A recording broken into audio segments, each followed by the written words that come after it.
appreciate your presence and the fact that you're here, and I encourage you to get a Bible and turn with me to Mark, the 6th chapter, if you will. Mark chapter 6, beginning at verse 14. Mark 6. This is the story of John being beheaded by Herod. This is a familiar story, but there's a lot to be learned from the context. And so let's start and read through verses 14 to 28 and get the storyline, and then we'll come back and look at a particular phrase found in this. Verses 14 to 16. King Herod had heard of the fame of Jesus and thought it must be John raised from the dead. The text says the King Herod heard of him, for his name had become well known, and he said, John the Baptist is risen from the dead, therefore these powers are at work in him. And others said it is Elijah, and others said it's one of the prophets. Or he is like the prophets. But when Herod heard this, he said, this is John whom I beheaded. He has been raised from the dead. Now beginning at verse 17, we have the backstory behind that. Why would he think that? Well, he had put John in prison for his wife's sake. Her name was Herodias. So let's notice at verse 17. Verse 17 said, for he himself had sent and laid hold of John and bound him in prison for the sake of Herodias, his brother Philip's wife, for he had married her. He had been married to another woman. He divorced her and seduced Philip's wife to become his wife, and they ended up getting married. This was not a lawful circumstance. But the text says, here's what had gone on. This is the background. This is the backstory behind this. Verse 17 says that he had married his brother's wife. So he had divorced his wife and seduced her to come and be his wife, and they get married, and now the text says, for he had married her. Now verse 18. John told them their marriage wasn't right. For John had said to Herod, it is not lawful for you to have your brother's wife. Verse 19 tells us that Herodias wanted to kill him. Therefore Herodias held it against him and wanted to kill him, but she could not. Verse 20 says that Herod kept him in prison. For Herod feared John, knowing that he was a just and a holy man, and protected him. And when he heard him, he did many things, and he heard him gladly. What I learned from verse 20 is that it seems that Herod, though he was a corrupt man, obviously, he's living in adultery. He comes from a corrupt family. And there's incest all through the family. There's all kinds of corruption in the family. Yet he had some decent respect for John. He heard him gladly. He recognized he's a just man. He knew that he was a holy man. He had listened to him many times and had made some changes in his life because of him. And he was glad to hear John when John had something to say. Beginning at verse 21 now. At a birthday feast, Herod beheaded John. What happened at this birthday feast? Well, look at verse 21. That in an opportune day, when Herod on his birthday gave a feast for his nobles and the high officers and the chief men of Galilee, now verse 22 tells us that here's what happens in verse 22. Herodias' daughter danced before the king. Look at verse 22. And when Herodias' daughter herself came in and danced and pleased Herod and those that sat with him. Now we'll see what he said to her in a moment. But she comes in apparently a lewd display and displays herself before this feast, and that pleases Herod and all the people that are there, and it makes him happy to see this girl lewdly playing herself before the king and all of his guests. Well, Herod kind of loses his head, and he offers her anything she wants. Notice at the end of verse 22, and the king said to her, ask me whatever you want, and I'll give it to you. And he swore, saying, whatever you ask of me, I will give you up to half of my kingdom. I'll give you anything you ask. You just ask for it, and you can have it. Kind of lost his head in all of that matter. So Herodias suggested to her daughter, she asked for John the Baptist's head. Look at verse 24. So she went out and said to her mother, what shall I ask? And she said, the head of John the Baptist. Here's her chance.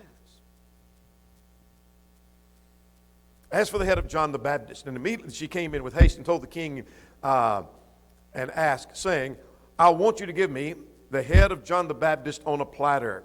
And the king was exceedingly sorry.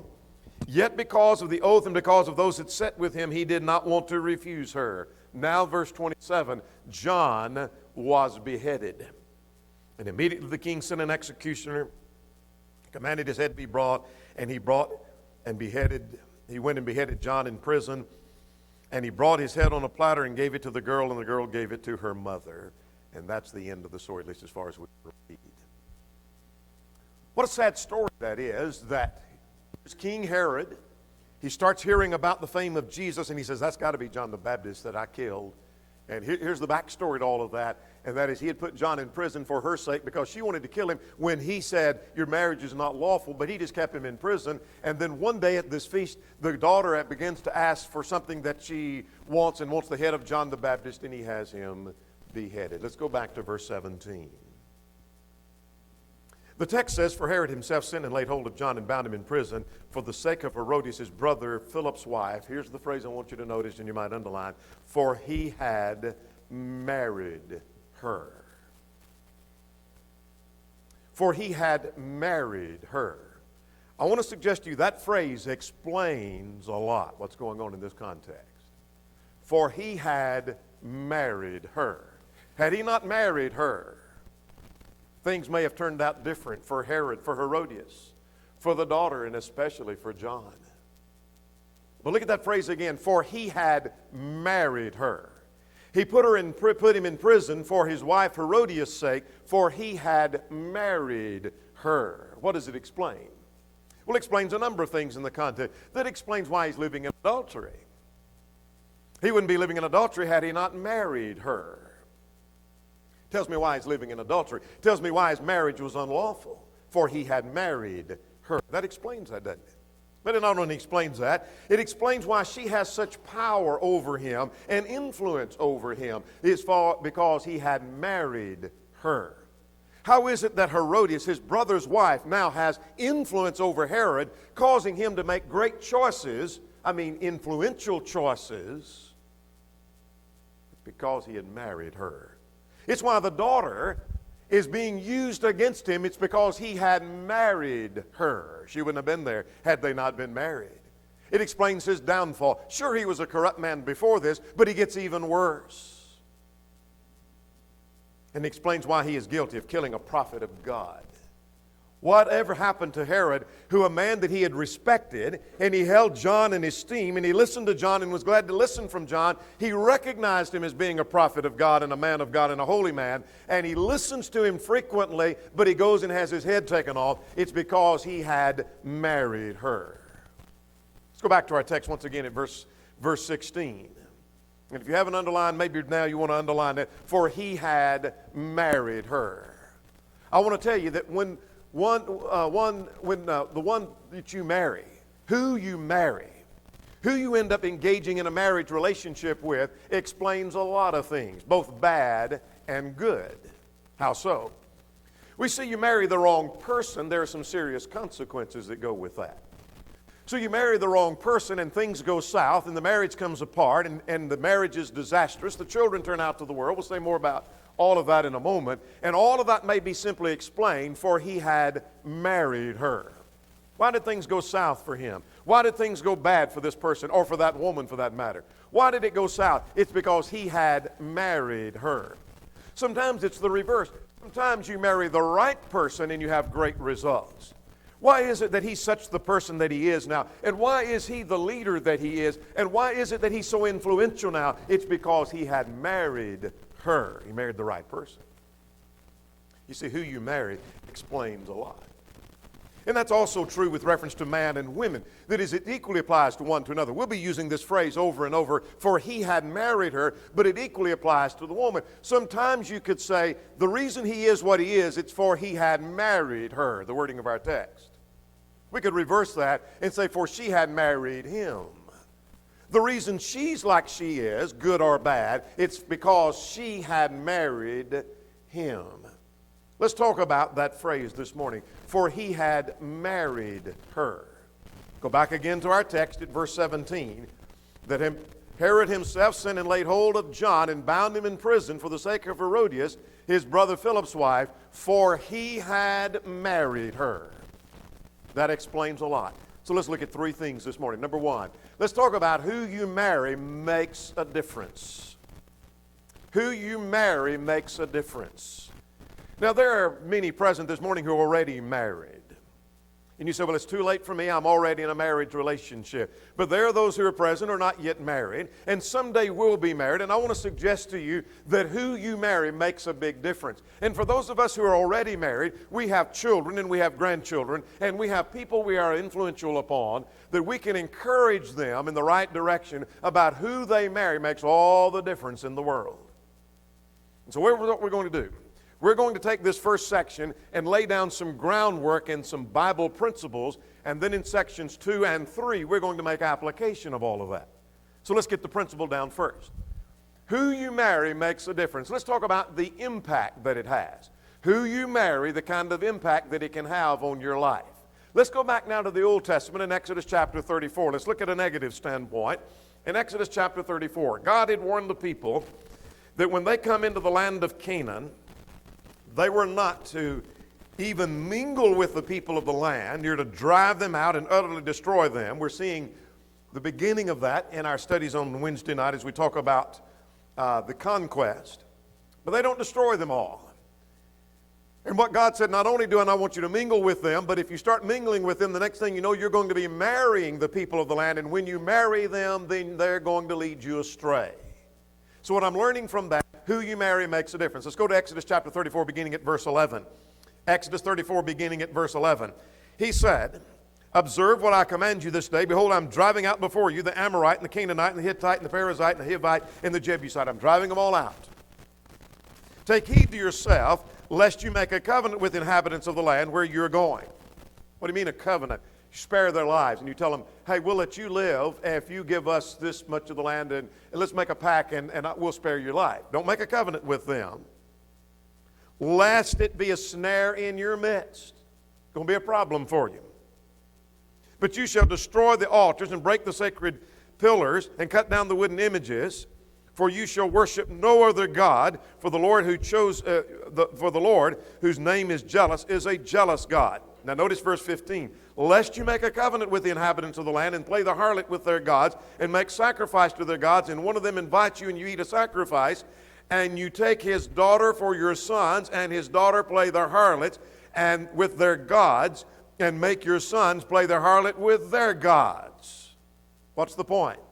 Here's what's going to happen if you're not careful. You're going to start mingling with the people of the land, and you get familiar with the people of the land. The next thing you know, you're going to be marrying the people of the land. Your children will marry the people of the land, and you'll end up worshiping their gods. You see, who you marry makes a difference. Let's go to another passage in the Old Testament. Deuteronomy chapter 7. All we're doing is laying groundwork. Laying some groundwork here of the principle, who you marry makes a difference. Deuteronomy 7, verses 3 and 4. Here is chapter 7 dealing with a separate people. God wants his people to be separated from the world. I don't want you to be a part of the world. I want you to be separate from the world. So notice beginning at verse 3, same principle. Nor shall you make marriages with them. Don't marry the people of the land. Nor you shall not give your daughter to their son, nor take their daughter for your son. For they will turn your sons away from following me to serve other gods. What's going to happen? Who you marry makes a difference. You start marrying the people of the land, what's going to happen is they'll turn you away from following me. Your sons will go after other gods. Your daughters will go after other gods because of who they end up marrying. Who you marry makes a difference. Let's go to the post-exile period. Now, Exodus and Deuteronomy were all before they ever entered into the land. Now, they go into the land and they didn't do what they were supposed to do. In fact, Psalm 106, we're not turning there, but Psalm 106, which is historical, said they intermingled with the people of the land. They got familiar with the people of the land. Next thing you know, they're doing the things of the people of the land. They married them and they did exactly what was warned about in Deuteronomy 7 and Exodus 34. So now let's go to the post-exile period, the book of Ezra. Ezra chapter 9, when Ezra comes on the scene, Ezra finds out they have married again the people of the land. That's what took them into captivity to start with.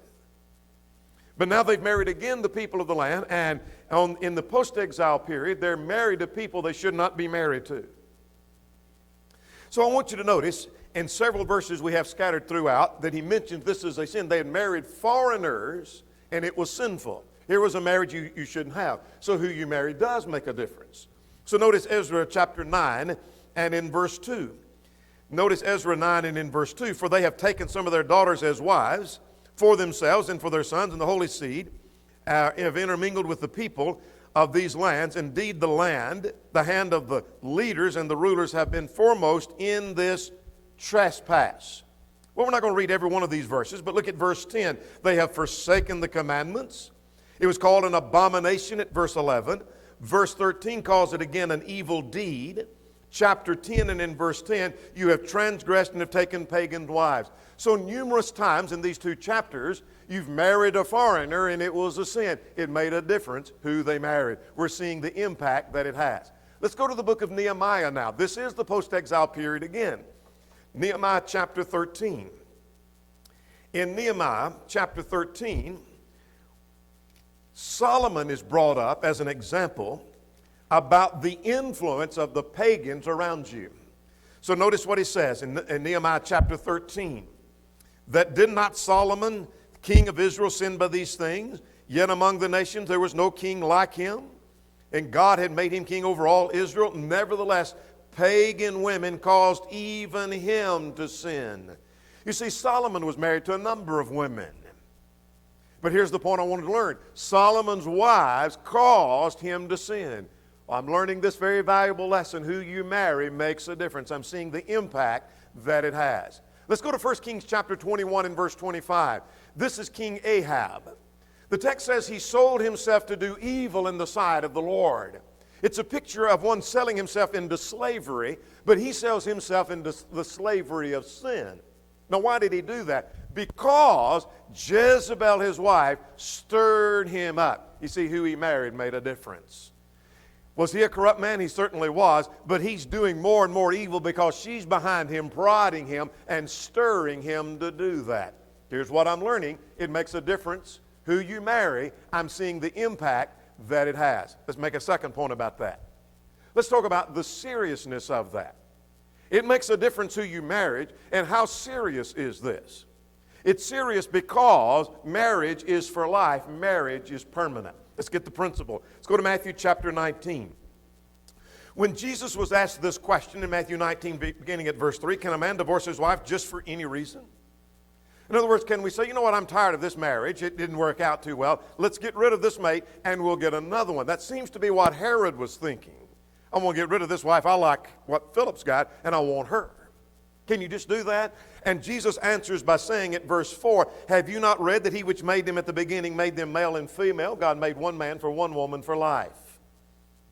And said, for this reason shall a man leave his father and mother and be joined to his wife, and the two shall be one flesh. There's a second reason why you can't do that.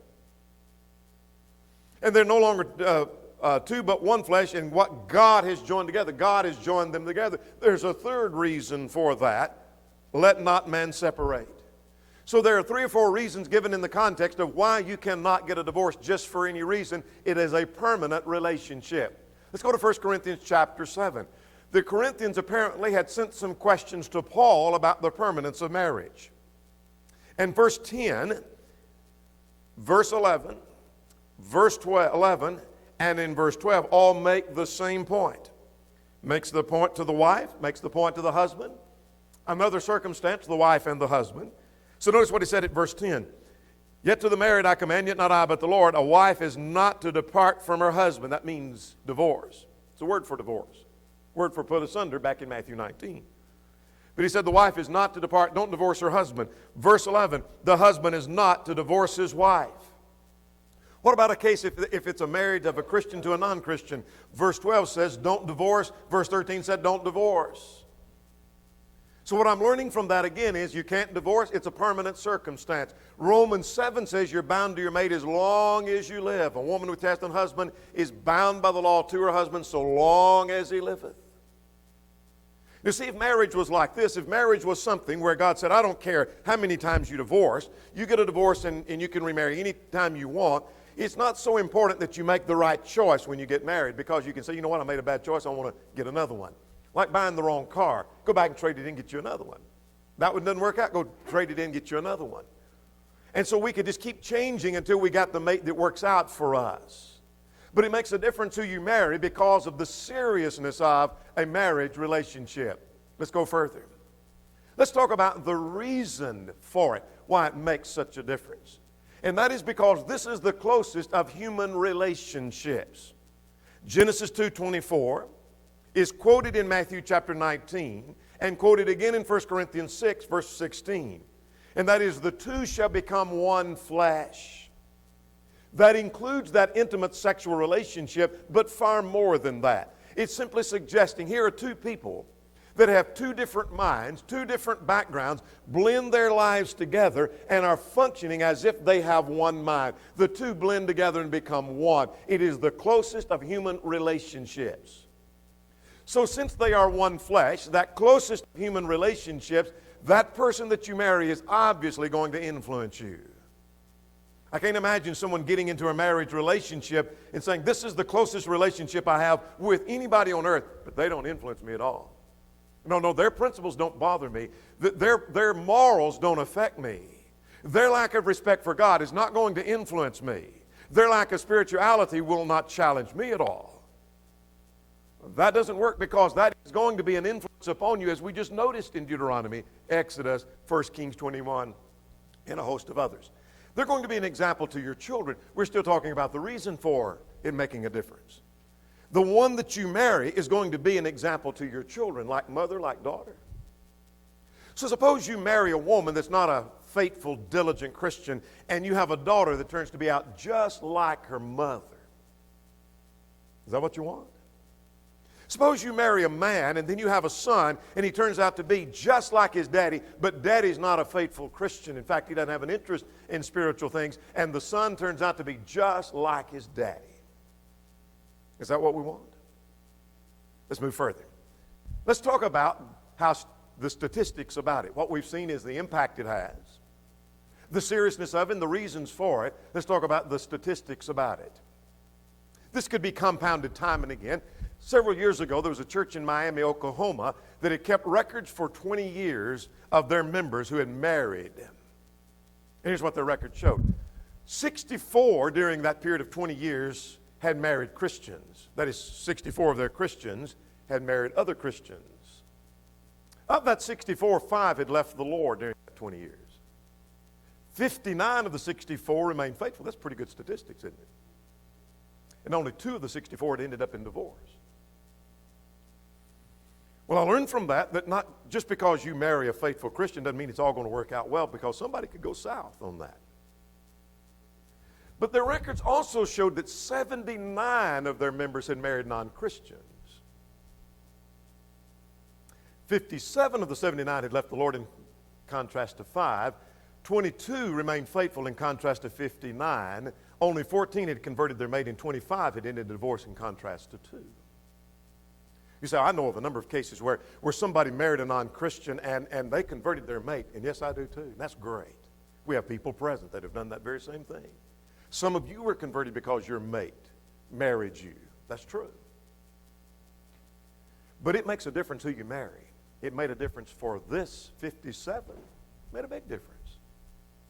Now here's the principle, and we're going to build now on these principles, make some application. Who you marry makes a difference. We saw the impact it has, the seriousness of it, the reason for it, and statistics about it. Now let's talk about a second thing. Who you marry explains a lot. Let's go back to Mark 6. And let's look at that phrase again at verse 17. For he had married her. That explains a lot, doesn't it? That explains a lot of things about Herod. Why is Herod behaving as he is? Why is Herod the man he is? Why is Herod doing what he does? It's for he had married her. Let's make some application of those principles we just noticed. Let's talk about spiritual strength. You see, one's spiritual strength can be greatly explained by the phrase, for he had married her. Now, when I use that phrase, that applies to men and women as well. Without me every time having to go back, well, it could be she married him. You see, one's spiritual strength can be explained. For example, Romans 8 and in verse 6 talks about one of spiritual strength. One who is spiritually minded. Romans 8 in verse 6. There are people who are spiritually strong. They're godly, they're dedicated, they're devoted, they have grown in the kingdom. And they have great spiritual strength, great resistance against sin, and all of that can be explained, for he had married her. He married the right person. She married the right man. Someone that could encourage them, someone that could help them grow, someone that could help build their faith. For some, that's explained simply by he had married her. But I want to tell you, there's some people who are spiritually weak. Let's look at 1 Thessalonians chapter 5 and in verse 14. Now, by spiritually weak, they may not be at the point that we're ready to withdraw from them, because 1 Thessalonians 5 makes a distinction in that. Look at verse 14. We exhort you, brethren, warn those who are unruly. That's the same word for disorderly. Comfort the faint-hearted. That's the discouraged. Uphold the weak. Some people are discouraged, but they're not unruly. And some people are unruly, and they're not just merely weak. But there's some Christians that are weak spiritually. They don't have that spiritual stamina. They don't have that spiritual strength. They're not as dedicated as they ought to be. They miss a lot of services. They don't read and they don't study. And they don't pray like they should. And they're not the strong Christian they should. And it can be explained by one phrase, for he had married her. What's wrong with Brother so-and-so? Why is he so weak? Why isn't he stronger? Because others in the family are strong. What's wrong with him? It's for he had married her. He married somebody that discouraged him. Somebody that wouldn't stand with him. Somebody that was pulling him down all of the time. She married someone who was constantly griping about his religion, her religion. Telling her how it was silly. And it discourages her. And it can be explained by the fact that, tell you what's wrong with her, she had married him. That's our problem. Let's make some more application. It's about raising children. You see, we can raise our children to walk in the fear of God. Psalm 34. Come, children, and I will teach you the fear of the Lord. Every parent ought to be teaching their children to walk in the fear of God. It ought to be the goal of every parent. I want my child to walk in the fear of God. I want him to stand in awe of the mighty power of God, but I want him to be afraid of displeasing God. I want him to have respect for God and His Word. I want him to have respect for what God has written through the apostles, and I want him to abide by the teaching of the apostles. Some people have raised their children to walk in the fear of God, and that can be explained. How did they do that? It's because he had married her. He married the right person to help him with that. He married the person who would encourage the teaching. She married the right man who would help with that teaching and in guiding them in the right direction. But for some, that doesn't work that way. Some, their children turn out to the world. Train a child in the way that he should go, and when he's old, he'll not depart from it. That tells me there's a possibility they could depart from it. There's some who love darkness better than light, John 3:19. There are some Christians who've raised their children and they turn out to the world and they're not interested in spiritual things. They're not interested in going to church anymore. They're not interested in Bible things. And that all could be explained, for he had married her. That's the problem. He's married the wrong person. Married somebody that would be no encouragement in the rearing of the children. No one that would back him up or back her up in the teaching and the training of the children. It can all be explained, for he had married her. Just married the wrong person. That's why they turned out to the world. Go back to Mark 6 and verse 19. If you hadn't underlined it, now you see the need for that. You might underline, for he had married her. And remember, every time you see that phrase, that explains a lot about a lot of people. Tells you a lot about what's going on in their life. For he had married her. For the good or for the bad? Your children turning out well, maybe it's because you married her. Maybe you married him. Your children didn't turn out well, maybe because you married her or you married him. Makes a difference in who you marry. Talk about being converted to the Lord. There's some, let's turn to 1 Peter chapter 3, who see the beauty of the gospel and they want to obey that. They see the beauty of the gospel and they want to be a part of that. 1 Peter 3 seems to start on a note of a woman and a man who were not Christians, and she apparently has obeyed the gospel. And now she finds herself in a circumstance, she's a Christian, but she's married to a non-Christian. And she wants him to become one. And she can't figure out how she's going to do this because he don't want to listen to her. So likewise, you wives, be submissive to your own husbands, that even if some do not obey the word, they without a word, without her harping and bickering at him about it, may be won by the conduct of the wife. The way she will win him is by her conduct, her submission to the Lord. When they observe their chaste conduct accompanied by fear.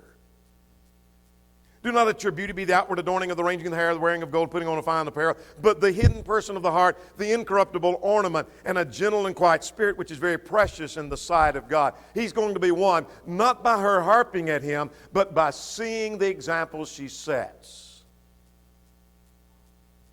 I'll tell you, there's some people who are now Christians and are faithful because they saw the beauty of the gospel in their mate and they wanted to be a part of that.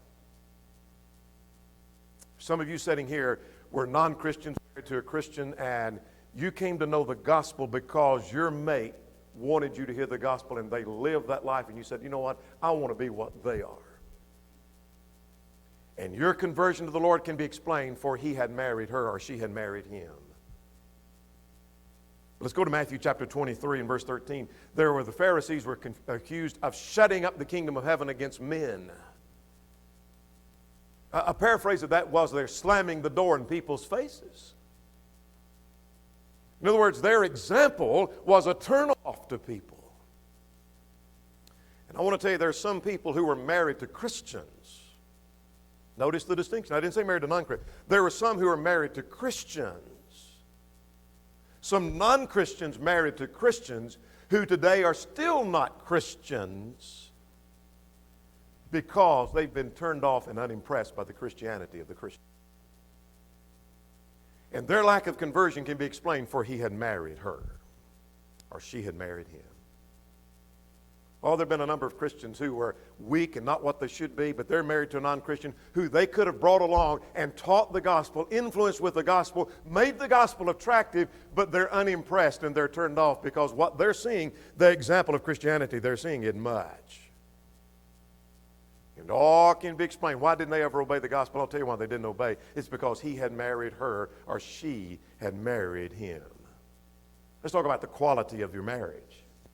There's some people who have a great, happy marriage. It's a great home.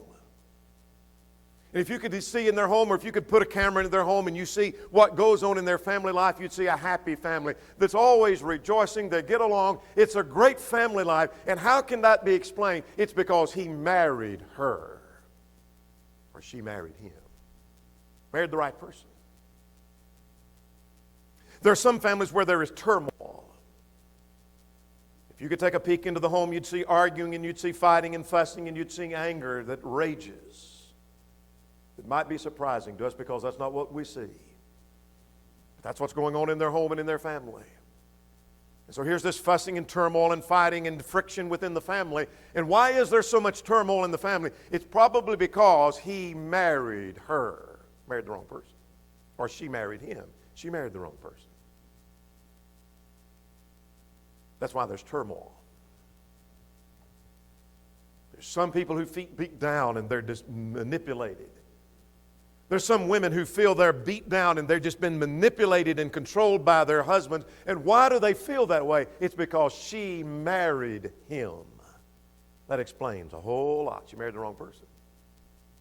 There's some husbands that are beaten down by their wives and they have no confidence to do anything. And why are they so beaten down? It's because he married her. Some marriages have ended in divorce. And why are they now divorced? We thought they were going to make it. Thought they might stay together. Now that marriage is over. It's because they married the wrong person. He married her. Let's talk about leadership. There are people who are in positions of leadership, or people who are not in positions of leadership because of who they married. The Bible talks about how beautiful are the feet of those gospel and bring glad tidings of good thing. What an honorable thing it is to preach the gospel. I've known of a number of men whose success as a preacher could be credited to the fact he just married the right person. He married the right woman. Not mentioning a name, there was an older preacher who's been dead for a number of years now who was converted by his wife, who had very little skill. If I mentioned his name, you'd recognize his name. He had very little skill as a preacher. as a public speaker, but she had great skills, so she taught him how to speak. She taught him how to get his Bible lessons together, helped him hone his Bible lessons because he knew little about the Bible when he started. She taught him the Bible, taught him how to present it, taught him good grammar of how to speak it, and made a great, powerful preacher. Became so influential. One time I asked him how many meetings he had that year, how busy he was. He said, I'm preaching every week this year in a meeting except one because I'm going to be in the hospital this week. Powerful preacher because he married her. And I want to tell you, there's a number of men who have the ability to preach. They have knowledge, they have speaking ability, but they could never enter the pulpit and be effective as a preacher because he married the wrong woman. They're not going to be any use in the kingdom. Married the wrong woman. Why isn't he in the pulpit? Because he married her. Remember our phrase? The same thing is true of teaching. Be not many teachers, knowing you shall receive the greater condemnation. Teachers are held to high accountability. There are those who are not effective as teachers. They could be teachers. They have knowledge. They have ability. For Bible class teachers, they never will be effective. Married the wrong person. There's a dearth among our land of qualified men to serve as elders. It is not uncommon to go into a congregation that has 100 people and they say, we don't have elders. Why don't you have elders? Well, we don't have anybody qualified. Got 100 people, you don't have anybody qualified? Well, no, we don't have, what's the problem? Well, many times it's family. There are men who have judgment, they have knowledge, they have insight, but they can never serve as an elder because he married her. Married the wrong woman. Never will be an elder. And I want to tell you, every man who's serving as an elder is serving because he married her. Same thing is true of deacons, positions of leadership. You see, that phrase explains a lot. For he married her. Let's move to the third and final section of our study. And that is, what do we learn? What do we do about this? We've seen principles. Who you marry makes a difference. That's a principle. And then we made application. That explains a lot of things. Why people are strong, why people are weak, why people are influential. They're not, why they're serving as preachers or deacons or elders. Why their marriage is what it should be. So what do I do about all this? What can I do with this information? Let's list some practical things we learned. Number one, carefully choose who you date. Now, if you ask me for a passage that says, be careful who you date, and I can't turn over and find a passage. Here it is. It says, therefore be thou careful who you date. There's no passage that says that. But what I can find, it makes a difference who you marry. So understand this principle, that dating generally leads to marriage. Not always. But it's usually in view of getting married. And not many people ever get married who didn't do some dating first. So if it makes a difference who you marry, be careful who you date and consider the kind of husband and wife they will be. Don't just consider, are they fun to be with, and they're fun out on a date, and they're just the life of the party, and they're just humorous, and we just have a great time when we're out and a group of people. But ask yourself, will he make a good husband? Will he provide? Will he work? Will he be lazy? Will she be a good wife? Will she be a good mother? Will she be the one that's a good example for my children? Be very careful who you date. If we take anything away from this, young folks are in the dating age, be very careful who you date. If we learn that lesson and we learn it well, we've learned a great deal. Here's the second thing we're going to learn. Men, be leaders in your home. Men, be leaders in your home. The responsibility for leadership rests on his shoulders. The husband is the head of the wife, even as Christ is also the head of the church. Wives, 1 Peter 3, be submissive to your own husbands. That is not a marriage relationship. That is not so much a position. It is some authority, but it is not as much as a position of authority as it is responsibility. Bear the responsibility and don't shirk that responsibility and put it off on your wife. Many husbands push that off on his wife because he don't want to make the decision and he wants her to be responsible so he has someone to blame when it goes south. I don't want to make that decision. You make that decision, and then when it doesn't go well, I didn't think it was. Bear the responsibility. Take the responsibility yourself. Men, be leaders in your home. Here's the third thing we take away from this. Don't be the reason for the downfall of your marriage. Don't let it be said about you. We've been focusing on you might have married the wrong person, or you could marry the wrong person. Did that person that you're married to marry the wrong one? Could it be said the reason your marriage is south is that she married you? Or he married you? Don't be the reason for the downfall of your marriage. Don't be the reason for the downfall of your mate's faith. There are some Christians who are the reason their mates don't have any faith anymore. There are some Christians who are the reason their mates fell away. Don't be the reason for the downfall of your mate's faith. Don't be the reason for the downfall of your children. When someone asks, what happened to that child of yours? Don't let it be able to be said that your mate married the wrong person. If she hadn't married him, I think she'd have been fine raising those children. She'd have been fine if it hadn't been for him or for her, as the case may be. Here's something else we take home with us. Look at what others have gone through due to who they married. For some reason, we always think we're going to be the exception to the rule. Others have had problems, but I'll do fine in this. That's like people who are trying to borrow their way out of debt over here, and they ended up in bankruptcy, but it'll work for me. It'll work for me, so I keep borrowing and borrowing and borrowing and borrowing, and then I'm in bankrupt. What makes me think I can do any better than they did? Look at those who've married the wrong person. And think of the family members they have to associate with. You see, you're not just marrying the person. There's a family comes with that person you marry. And that means they're in-laws that you might be associating with that might be ungodly. They might drink, they might curse. And that goes with the family, you see. And so look at others who have gone through that and the misery they've gone through because of the people they have to associate with because of who they married.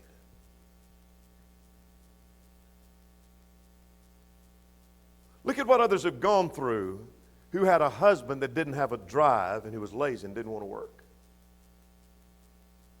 I'll tell you, there are many women who are in the workforce who really don't want to be in the workforce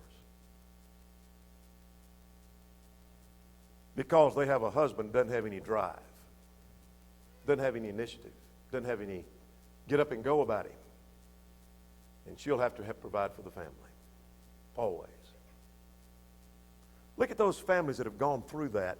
And look at those women who've had husbands that didn't have any drive. And say, is that what I want? Look at those husbands who've married wives who are lazy. And he had to do everything. He had to care for the kids. He had to care for the house. He had to work the job. Through that. Is that what you want? Or maybe whose mate was selfish. And the one you're dating is selfish. And you say, well, but I think I can change that. I want you to look at that misery. And one who has no spiritual interest. Look at the misery that people have gone through who married to someone who has no spiritual interest at all. And they're trying to drag that mate along. And it's not seeming to work too well. And think of those who've had a miserable marriage. I mean a miserable, miserable marriage. And a hard time raising their children because he had married her or she had married him. I want to tell you, many have been the times over the number of years that I've been preaching. These other men have been serving as elders here. We've advised someone, don't marry this person. It's only going to be a heartache. It's not unscriptural. It's not sinful. But if you marry that person, you're going to have nothing but heartache. And they wouldn't listen, and they ended up in heartache. And they come back crying to us saying, what do I do now? And you say, well, you should have listened then, and you wouldn't be here now. Look at those who've gone through miserable times of raising their children because he married her or she married him. Go back to your text one more time. Mark 6 and verse 17, here's a phrase that explains a whole lot about Herod. And the phrase is, for he had married her. It makes a difference who you marry. Who you marry explains a whole lot. And then here's some lessons that we take home that we can put to use. Even if we've been married for many years, we've got children and children, we've got other people under our influence that we can talk to about it. Makes a difference who you marry. Makes a big difference who you marry.